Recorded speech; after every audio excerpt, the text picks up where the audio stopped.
আসসালামু আলাইকুম। কি অবস্থা, সবাই কেমন আছেন? আমরা আলহামদুলিল্লাহ খুব ভালো আছি। আজকে চলে আসলাম বার্থডের আগের দিনের রাতের ব্লগ নিয়ে। তো এখানে হচ্ছে বার্থডের জন্য যত বাজার করা দরকার ছিল সব বাজার সদাই করে নিয়ে আসছে।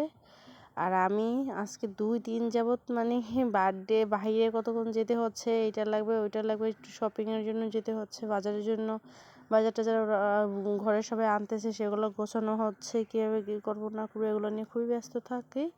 তো সেই জন্য কোনো বড় ভিডিও আপলোড করা হচ্ছে না। তো এখানে হচ্ছে যত বাজার সদাই করা দরকার ছিল সব বাজার সদাই করে নিয়ে আসছে।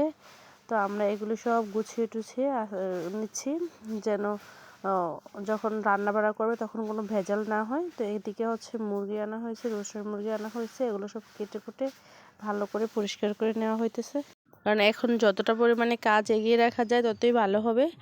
আর এখন যদি ধোয়া টোয়া থাকে সব রেডি থাকে তখন শুধু নামিয়ে রান্না করে ফেললেই হবে। তো এদিকে হচ্ছে আমার শাশুড়ি বসে বসে মুরগিগুলি কাটতেছে, ছোট মুরগিগুলি। আর এরই মাঝে হচ্ছে আমাদের বার্থডে কেক চলে আসছে। বার্থডের যে বড় কেকটা আছে এই কেকটা আমি আমার একটা বিশ্বস্ত পেজ থেকে কাস্টমাইজ করে নিয়েছি, এটা বার্থডে রাতে প্রোগ্রামে কাটার জন্য। আর আরেকটা ছোট কেক নিয়েছি, এটা হচ্ছে আমাদের পাশ এলাকা থেকে নিয়েছি, টেস্টেডির থেকে। এই কেকটা আমরা যখন বাহিরে শ্যুট করব, বাহিরে ওর বার্থডেটা সেলিব্রেট করব, তখন ওইটা কাটবো। তো কেকগুলি আমরা আগে দেখে চেক করে নিলাম সব ঠিকঠাক আছে কিনা আমাদের ডিজাইন অনুসারে। তারপর এটা ফ্রিজে রেখে দেবো, কারণ যেহেতু কেকটা আমাদের আগামীকাল রাতে কাটা হবে তাই এটা ফ্রিজে রাখবো। তো আজকে ভিডিওটা এই পর্যন্তই ছিল। কেমন লাগলো সবাই অবশ্যই কমেন্ট করে জানাবেন। ধন্যবাদ সবাইকে।